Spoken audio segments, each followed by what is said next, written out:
c4 Bayard's Mercia. Elund took nothing from the village, nothing from Hafen and had walked further on her first day than she had ever walked before in her life. The cold, crisp day had turned out to be an even colder night, and Elund decided that, since she was she needed to begin trading. A farmer, who was incapacitated, paid her a penny to shin up his 2 apple trees and throw down any apples that were ripe. This bought her a bed and supper in an alehouse on the banks of the Hafen and a farthing change, which doubled when, instead of spending it on the little coracle ferry from the Britain western bank to the eastern, she took the place of the oarsman, who had been called away back to his wife, who was in labor. Invest, work hard for a short time, pocket the reward, move east. Though, why she was moving east, Elund told herself, she didn't know. It wasn't as if she knew the name of her father. But she heard she was in the region of the palace belonging to the king of Mercia, and, because autumn was giving way to winter, Elund did not want to try living out of doors in that season's cruelties. So her buying and selling, which had afforded Elund a little of the tongue, won her a place beside a farrier, Aldred, who worked just beyond the gates of Bayard's city and was in prime position to receive the incoming and outgoing trade.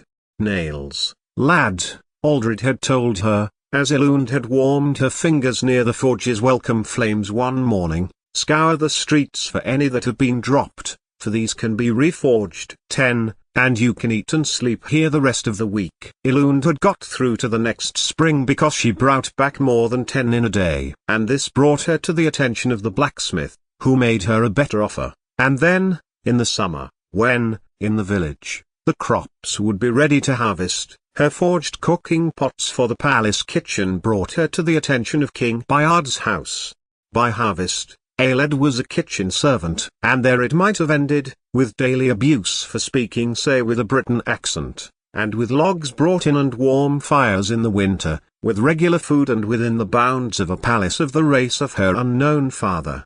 The king wants to see you, Saxon, the kitchen's cook told her one morning. It was still twilight, dawn was on the way, and she had risen at cock-crow, washed and had set off to the wood store. Saxon, who seemed to chide her less for being a Briton than the other servants did, snorted when Elund asked, "Why? What for?" "To send your hide back to Wales, for all I know. Go and find out." So Elund climbed the steps that led to the hall floor and walked towards the fire and bustle. "The Briton boy, sire," came the voice of one of Bayard's advisers, a portly man with the same long hair and helmet as all the Saxon nobles. Others were gathered in the center and, at once, Elund's senses were heightened. She wouldn't have been asked to appear before the king if something untoward was about to happen. Untoward would have already happened in the night.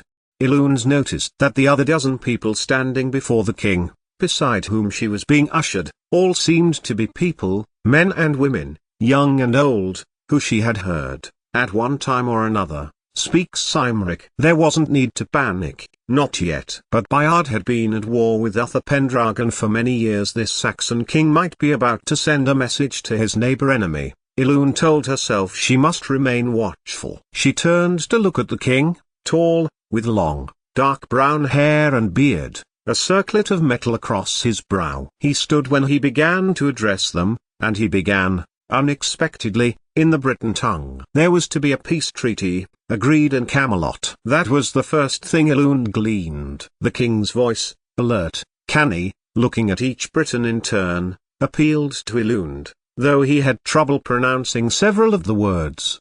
"I want each one of you to accompany my household. Not only will you work for my family and I, but you will have the freedom to leave and return to Wales. Some of you," Bayard scanned the people before him, "were brought as indentured servants, and you have, each and every one of you, worked faithfully for me, for Mercia. So, I ask that you do one more task, listen in Camelot, report to me, and me alone. I wish to honor King Uhtred as equals, and for there to be no sleight of hand. Will you do this?" At first, silence, Elund amongst them. But her thoughts were not of freedom back into the Briton lands, but of one thing, namely her failure to forget the name she had just heard. Camelot. Camelot, where, a year ago, her brother, her cousin, had headed to become a knight. Sickness in her stomach overwhelmed Elund, sickness born of nervous anxiety that Lancelot might even be in Camelot right now. And so, when the King of Mercia raised the question once more to his diaspora of non-say servants, along with them, she replied, "Yes,